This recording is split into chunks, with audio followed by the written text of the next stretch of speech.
Welcome to the Beyond Barriers podcast. If you're an ambitious woman who wants to dominate your career, then you are in the right place. This podcast is co-hosted by Nikki Barua, digital innovator, serial entrepreneur, author, and speaker, and Monica Marquez, ex-Googler, diversity expert, and senior corporate leader. From inspiring stories to cutting-edge strategies, you'll learn how to develop the skill set, mindset, and tool set to get future-ready fast and accelerate your success.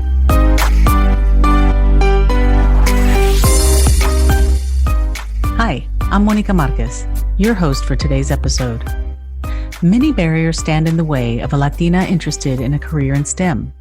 From societal and familial norms to high school counselors telling Latinas, and other women for that matter, that maybe you'd be better suited majoring in something else. This has been the case for decades. Even if one pushes past the discrimination, there is still the challenge of a lack of resources, support, and the isolation of being the only. The numbers say it all. Only 2% of Latinas held science and engineering positions, as reported by the National Science Foundation, and that number hasn't changed in the last 5 to 10 years. But Latinas in academia, the workforce, and beyond are working to change that depressing data. In this episode, you'll meet Isaura Gaeta, Vice President of Security Research and General Manager of Intel Product and Assurance Security at Intel Corporation, who is leading by example in her respective field and sharing her story in order to encourage the next generation of Latinas in STEM. Isaura leads an engineering team focused on hardware security research. Previously, she was General Manager of Systems Engineering in the Platform Engineering Group and was responsible for optimizing engineering execution capacity, quality management systems, and operational excellence for a global engineering organization of 18,000 people. A 30-year veteran of Intel, Gaeta spent the first 2 decades of her Intel career developing various semiconductor processing technologies. Her work during that period led to 2 patents and 5 Intel Achievement Awards, the company's highest recognition. Gaeta holds a bachelor's and master's degree in electrical engineering from Stanford University. She founded Intel's Network of Executive Women for the Latin American region and was the chair of Intel's Hispanic Leadership Council. Outside of Intel, she serves on the board of the Hispanic Foundation of Silicon Valley, where she chairs the Nominating and Governance Committee. The Hispanic IT Executive Council has recognized her 6 times on the top 100 Hispanic professionals in the IT industry. Visit iambeyondbarriers.com, where you'll find show notes and links to all the references in this episode, including the best way to get in touch with Isaura. Welcome, Isaura. Thank you so much for joining us on the Beyond Barriers podcast. We are thrilled to have you on. I personally, because your story resonates so well with, it's parallel to my life. And I think ultimately all of our listeners will really love to enjoy your journey, your story, especially as a Latina, kind of, the one, very first electrical engineering Latina at Stanford, and all of the stories of, how you persevered and how now you are a senior leader and executive at Intel. So without further ado, can you please just share us a little bit about yourself and your journey and where you started? Yes, thank you so much. And thank you so much for having me. I'd love the opportunity to share a little bit about my learnings, and hopefully along the way, this will resonate with some of you, and maybe there's some learnings that we can all take away, and hopefully others won't have to struggle as much as I had to struggle. Absolutely. All of your pearls of wisdom, I'm sure, will be snatched up by our listeners. So tell us a little bit about your journey. How did you get started, and how did you, as a young, Latina, think about engineering? Yes. So I was born in the United States in Chicago, but like a lot of immigrant families, I didn't learn how to speak English until I started kindergarten. And so math really resonated with me because it didn't matter that I didn't speak English. It just made sense. And so throughout elementary school, I gravitated more into the mathematics, and then I found out about science, and I just loved those fields. At the time, I didn't have anybody in my family that could sort of point me to, what do you do if you're interested in math and science. I was thinking, a teacher or a doctor. Those are the only two fields I was aware of. But luckily, in high school, I started learning a little bit more about engineering. And I remember talking to my high school counselor and saying that I wanted to go to Stanford and I wanted to study engineering. And finally, in that time, in the 70s, there was a lot of negative kind of backlash, I think, in terms of women going into these fields, and especially as a Latina. So my high school counselor basically said, you'll never get into Stanford. And why don't you go into these other areas that are probably more suited for you? But there was a little voice inside of me that was very stubborn. And I knew this was where I was interested to study math and science, electronics. And so I persisted. I wanted to sort of prove this counselor wrong, that I could do it. So luckily, I was accepted into Stanford University, and I studied electrical engineering. And then I went on into semiconductor processing, which is a fascinating field because it combines physics and chemistry and mathematics and computer modeling, and you do experiments on silicon wafers, and the result is you create chips that go into computers, that go into devices that make our lives easier and better. And I think that's why I went into engineering, is because it's about helping people. It's about making our lives better. And that's fantastic. How I got into this. So, what you said, there was something you said that really resonated with me in terms of, when you're growing up and you're younger, you have this limited frame of reference that, how do you define success? And to you at the time, success was you become a teacher or you become a doctor. I think, similarly myself, it was like you become a teacher, a doctor, or in my case, I lived in West Texas and it was a big oil country. So it was like petroleum engineering was something. And so I'm fascinated on how you found your way into the thinking about engineering. But as you said, when you started sharing your dream of going to Stanford and pursuing engineering, people were kind of telling you couldn't do it. And so I'm sure that instilled some fear or some limiting beliefs that, could you do this or not? What did you do to help kind of overcome those fears and limiting beliefs? Because I know you had a lot of determination and tenacity to kind of maybe prove people wrong. But in those moments when you had those doubts, how did you get past that? Yeah, so there's constant doubts. And I think, even today, as a successful professional, I still suffer from the imposter syndrome once in a while. Yes. And so you kind of have to ground yourself in, at Stanford, I knew that going to Stanford, I was very well prepared based on my high school and the grades I had gotten. So I have to remind myself, yes, I belong here. Yes, I can do this. This is what I'm interested in. So you have to quell those little voices that come in that sort of tell you you're not good enough or you're not supposed to be here.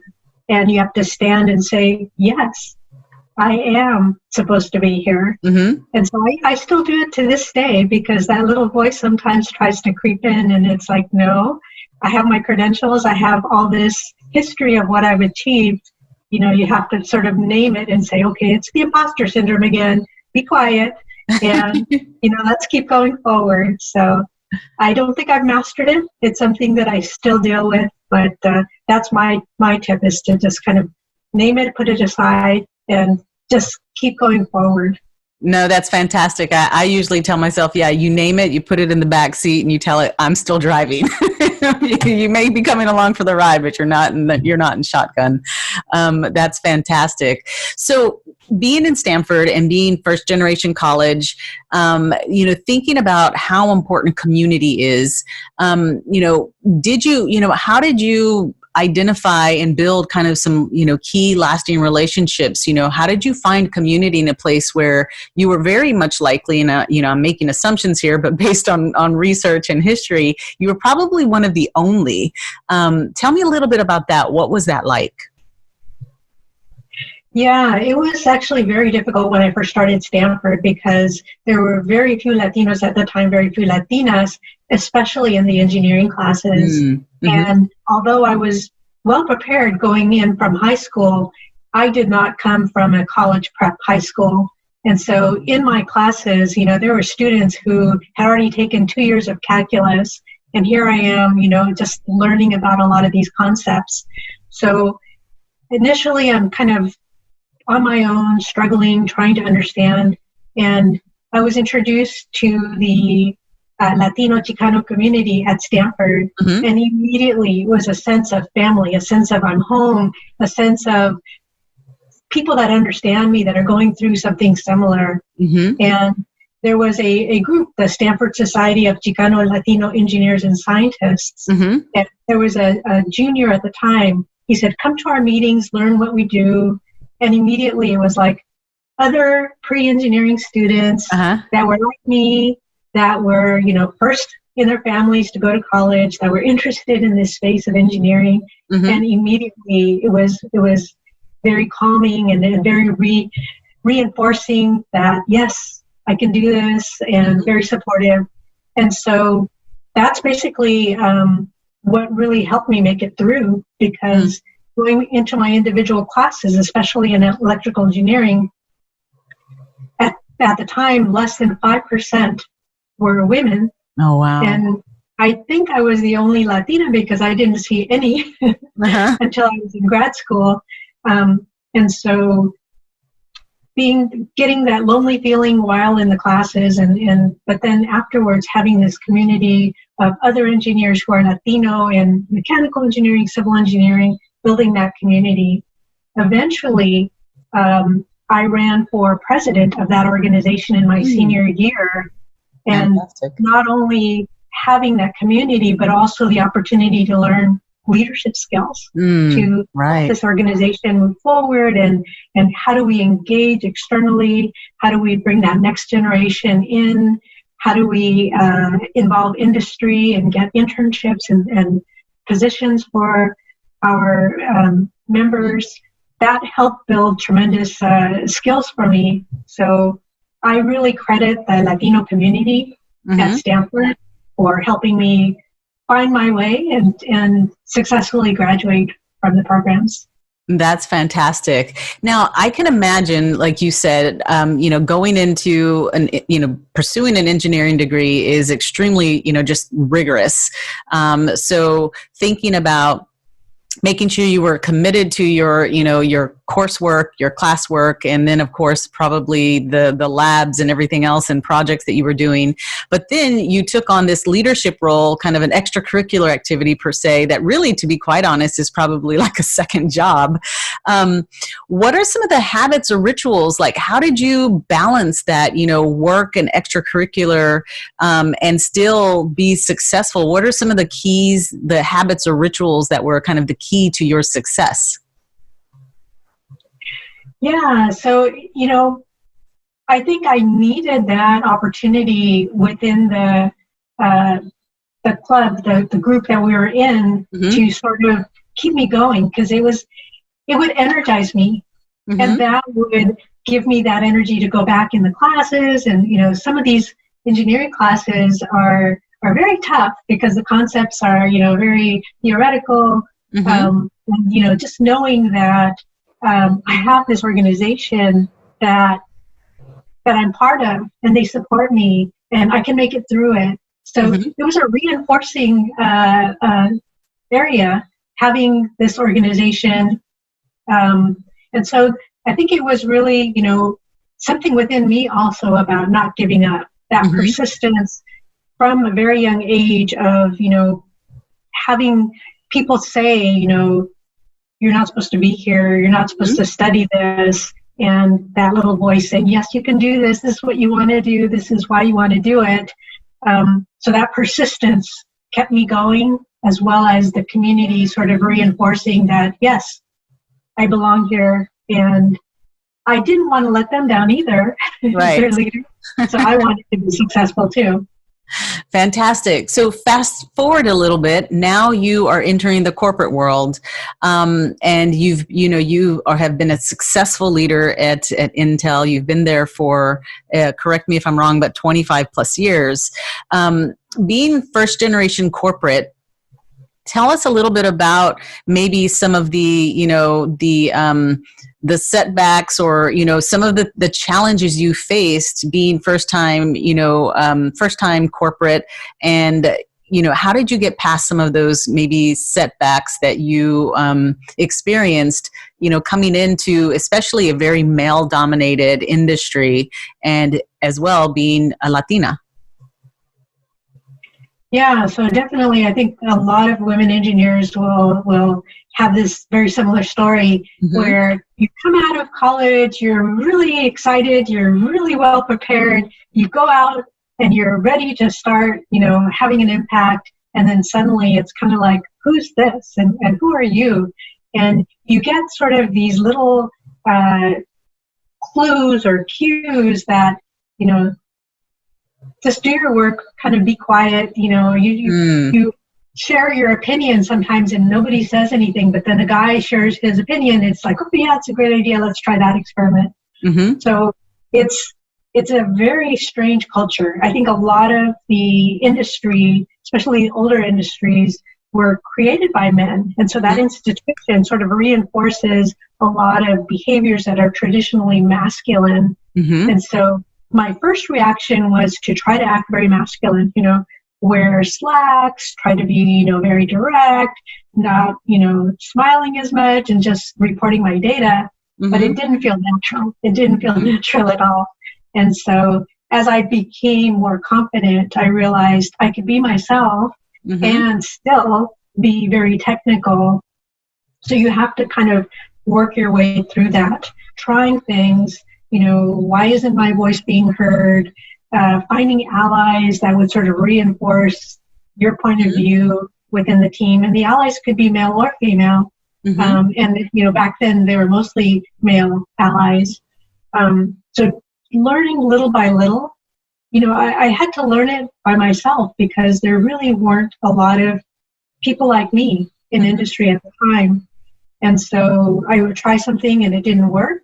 I would try something else and just keep learning and growing. There wasn't anyone in my family that had navigated the corporate world that could sort of guide me through this. Right. And I think, again, a lot of the professional groups like the Society of Hispanic Professional Engineers, which I was a part of, right, in those kind of events after work, we could share stories and we could pick up tips and help each other and say, oh, why don't you try this? Or here's someone that might be able to guide you through this. So that was very helpful. But I, for the most part, sort of stumbled along and somehow managed to keep making progress. That's really tangible advice in terms of, just identifying allies or, sponsors or mentors. Can you share a little bit about, I get this question all the time with, some of our clients, and when, coaching them or talking them through, and they talk about looking for mentors or sponsors that look like them. But in situations like yourself, sometimes in very male dominated, organizations where there's not a lot of diversity and, no gender diversity, and then, just ethnic diversity is even slimmer. How did you gain access to influential leaders or to sponsors? How did you develop those relationships where they were kind of advocating for you as well? What I found, and this is true of networking, you give more than you get. When you are in a position where you're helping someone, you're providing data for a senior leader that's going to help them make their case, make their presentation. You are available to do this experiment. When you are that person they can count on, suddenly that relationship, they know that this is someone that really cares about the work that they're doing, that supports them, and they're more than likely to then be a great sponsor for you. And that really, in subtle ways, makes a big impact in your career. One of my sponsors, I didn't realize he was my sponsor until I thought about it years later. I was in that role where I was the technical manager for a group. And I was, he was the vice president of all of engineering at the time. And, I was consistently meeting our deliverables, presenting data in a way that he could find useful. And when a position came up, he advocated for me, and it was a totally new role in a field that I hadn't been in before. Mm-hmm. When he first approached me, I basically said, oh, I don't know anything about that area. And he was like, oh, I'll buy you some books you could learn. And I was sort of like saying no to the opportunities that he was giving me.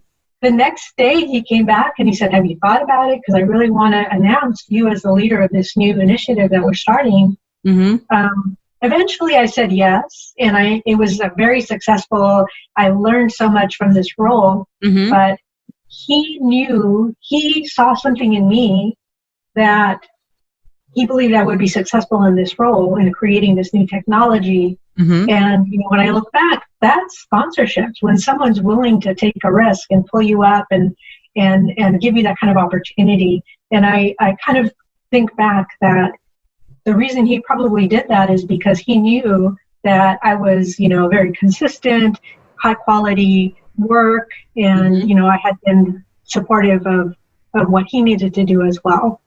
So sometimes you don't even know who your sponsors will be, but that's one way is to, give more than you expect to get back. And that's my advice also for networking. Do you want to grow your impact as a change agent who ignites transformation in others, but you don't have a proven step-by-step method? Do you want to grow your visibility and influence as a thought leader to inspire others, but you don't know where to begin? The Beyond Barriers High Performance Executive Coach Certification is designed for experienced leaders who want to grow their impact and influence. Join this exclusive community of high achievers, advance your career as a leader, and experience the joy of helping others grow. Go to IamBeyondBarriers.com and register for the webinar to learn more.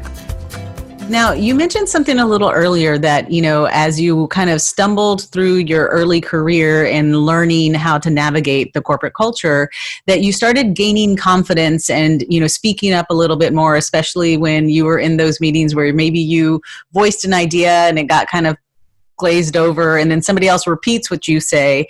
And then, all of a sudden it's a great idea. How did you build your confidence? How did you, as you started moving through your career, how did you build your confidence to where you weren't second guessing taking opportunities like the one that your, sponsor offered you and things like that, where you started feeling comfortable, where you were raising your own hand and not letting opportunities pass you by? Yeah, so I had to reconcile the fact that, I was delivering results. I was completing my projects. We were getting things done. Mm-hmm. Along the way, I received multiple awards for the technical innovation that we were doing. And so I had to, stop and remind myself, your stuff. Mm-hmm. You can do this. Your point is just as valid as the other guys in this room. Mm-hmm. So speak up.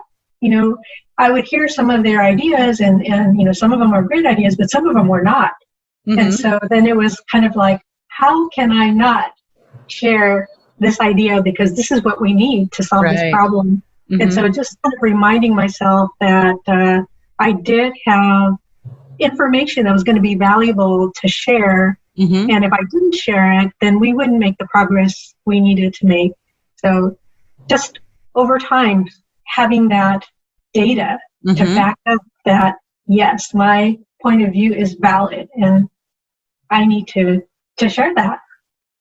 I love that, because I think, sometimes culturally, a lot of our, with our Latino upbringing, sometimes we're told to be very, to be modest, not to brag or self-promote. But I learned really quickly myself in, the corporate space that just keeping my head down and working was not going to get me ahead. So how did you start to build kind of your personal brand and be able to kind of share your story and self-promote? Can you give some tips on the best way to do that for those individuals who may be a little hesitant right now to kind of toot their own horn a little bit? Yeah, and again, that's part of the learning. When you kind of start, you don't have any basis to feel comfortable to advocate for yourself. But as you start getting those proof points and you start progressing in your career, banking on that and using that without bragging, here's my data, here's my results, here's what I can deliver. How can I help you? I think I can do this for the organization. being confident about sharing that and asking for what you want. Mm-hmm. You know, I want this opportunity to lead this team. I want this promotion, because what I learned is that people can't read your mind. Right. You know, like you said, keep your head down, work really hard, and good things will come. Yes, but it might be very slow. If you really want to accelerate things, you have to speak up and say, this is what I want. This is what I think I can do. This is how I can help this company achieve this. So along the way, one of the things that, since I'm working in the computer industry, and one of the main products that we make at Intel is the CPU, the Central Processing Unit, a little moniker that I developed for my brand is CPU. And that stands for commit, persist, and unite. So commit to be your best self every day. When you show up, do your best work. Persist despite setbacks, because there's going to be a lot of setbacks. Just keep going. And then unite, because you can't do this alone. You have to have a community. You have to have others around you for supporting them. And that combination is, for me, sort of how I've been able to navigate my career as a CPU gal. That's fantastic. I love that. So the CPU, you're the CPO gal. I love that. But the commit, the persist, and unite. Tell me a little bit about, okay, you know, commitment is extremely important. And, you know, in the work that we do, we find that some of the biggest challenges that people have is maintaining that commitment, like setting and achieving certain professional goals or whatever it is that they're doing. How do you set your goals, and how do you make sure that you stay committed to them and don't waver when you hit those setbacks? What are some tips that you can share that helps you keep pushing forward?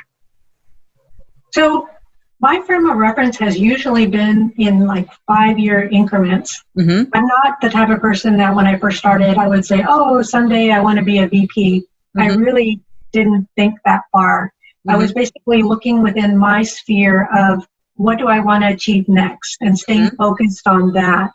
And when I got to that point, new areas would open up, and that would be my next 5-year plan. And so as a young engineer, in terms of wanting to grow, in terms of more impact, more interesting projects, the next round was leading teams and starting to have an impact through others. Halfway through my career, I focused on my goal of having a family. And I have 3 children who are all adults now. They all went into STEM fields and careers as well, which I'm very proud of. And then as my children were growing, then I started again refocusing on my career.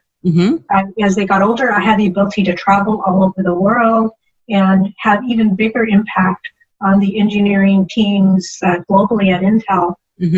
And now basically my next 5-year plan, I would love to get onto a corporate board. So having sort of a shorter time frame, maybe around 5 years, and then being very focused on what do I need to do for this next goal that I have?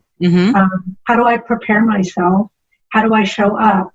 What else do I need to do in order to get to that goal?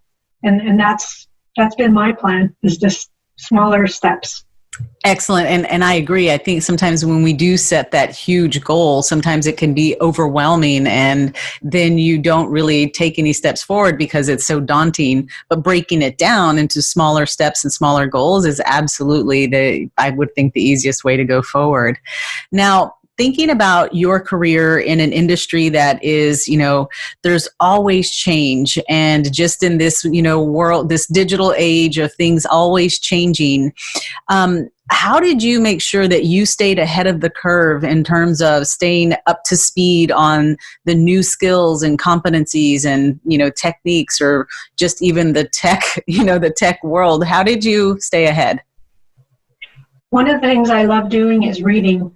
So either reading what's happening in my field, what's happening in competitive industries. And I do this every morning. I basically scan, like, what is the news in my industry? And I look some interesting articles just so that I can keep abreast of it. In addition, I try to attend webinars or conferences or just different talks on other interesting topics. And that helps to, kind of show you what other needs are out there. And as an engineer, you're always looking to solve problems. And so that's one way to really stay ahead of things, is to just listen to what's happening out there. When COVID first hit, I think my immediate reaction was education. How are kids going to have access to technology, especially kids that don't have computers at home? Right. And so that was one of the immediate areas that I could foresee. We're going to be in this for a while, and we need to make sure that educational solutions are available, especially to our community. Latino kids may have less access, less internet at home. And the nonprofit that I sit on, we started having more conversations about that. So the way to stay kind of in the game is really constantly reading and keeping yourself in the know of what's happening, and then connecting the dots. Here's what I know about technology. Here's some of the emerging needs. How do we connect the dots to provide solutions and to stay competitive in this area? That's fantastic. I think it's lifelong learning. You never stop learning. And so that's how you stay ahead, because the statistics are frightening. I mean, one of the latest research said that, skills become obsolete in less than 18 months. And I'm sure even in, in a place like Intel, it's even less than that in some cases, because things keep changing and iterating. Another question I had for you is, given the fact that you have, just outside looking in, and you've seen kind of over the years, as more Latinos and Latinas come into the tech industry, what are some of the challenges that you see that they are still facing, that, you want to create awareness around, so that it's something that they know how to either, one, be on the lookout for and know how to navigate it? But what are some of the trends that you see that, you hope that we will learn to kind of get over much quicker? Yeah, so there's numerous opportunities. I see them as opportunities. There's challenges, but how can we conquer these?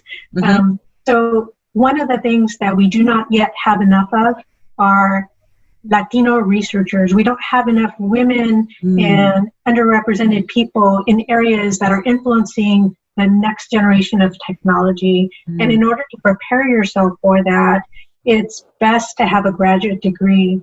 And, for myself, I remember my first 5-year goal was just get into a college. And it wasn't until I was halfway through there that I found out that I could go for a master's degree.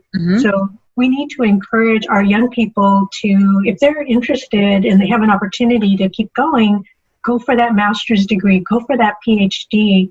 That will position you in a way to be able to work in these R&D roles where you're developing that next generation technology. Artificial intelligence, for example, is going to be a life-changing innovation. And if we don't have people of color working in creating the AI technology and the training and systems and the data that's used, we could actually create a very biased data set. Yes. We need to have more people go into these advanced areas. And, I see a lot of students, they're so set on getting that bachelor's degree and going out in industry, and that's great. But some also need to study further and come back and be those entrepreneurs, be those PhDs creating that new technology, that medical innovation. And so that's one of the opportunities that I see that we're not fully taking advantage of yet. The other opportunity is work within the community to build each other up. There's groups like I mentioned, the Society of Hispanic Professional Engineer, Prospanica, a lot of organizations that provide that kind of support network where with your peers, you can get that kind of information on how I can be successful. You can build that network. And also, if you take leadership roles in those organizations, those skills are fungible back in your day job.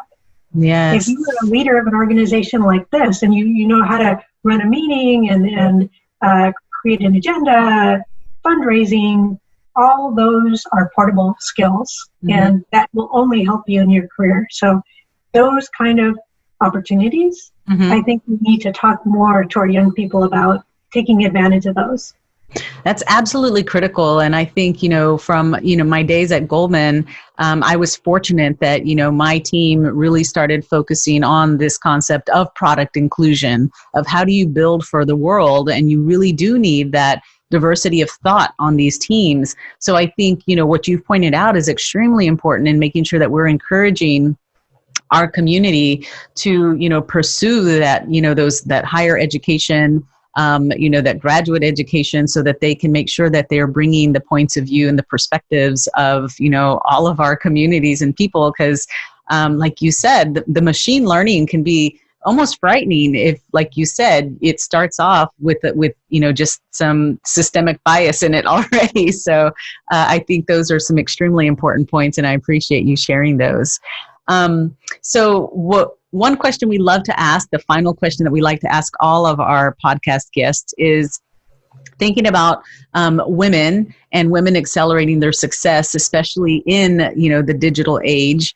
You shared some of it already. I think you've answered that, where you're saying, keep continuously learning. But what else would you tell women to think about as they accelerate their success in the digital age? What are some of the key things that you think they need to do? Yeah, so embrace technology. Embrace technology all around you. Go into technology fields. It was traditionally very male-oriented. We need to change that in order to continue as a society and make devices and products that are supporting everyone. We need more women in these fields, because we'll make choices that support how does a female want this technology to work. Without that voice, it won't be designed that way. So don't be afraid of technology. Embrace it. Learn about it, and go into this area. First of all, for a selfish reason, because we need more. I don't want to be among so few. But then also, it's just going to make all of our product decisions and the technologies we develop even better. Awesome. Well, thank you so much for being on the podcast with us. And I'm sure our listeners are going to be, excited to want to reach out and connect with you. What are the best ways for individuals to reach out to you and stay connected and learn from your inspiring knowledge? Yes. So, I encourage you to look me up on LinkedIn. Just reference this podcast so I know how you came to know about me. I'm on Twitter as well, Isaura Gaeta, and love to connect, and I'm just excited about the next generation and where you'll take us. So I'd love to stay connected. Fantastic. Thank you so much, Isaura. It's been a pleasure, and thank you from the bottom of my heart. I love your story, and it's so inspiring. It makes me just want to go out and do more. Thank you so much. Thank you for listening to the Beyond Barriers podcast. There are thousands of podcasts out there, and we are so grateful that you've chosen to listen to ours. If you enjoyed the show, please tell a friend about it and subscribe to get new episodes every Monday, Wednesday, and Friday. Visit IamBeyondBarriers.com, where you'll find show notes and links to all resources for each show, including the best way to connect with our guests. See you next episode.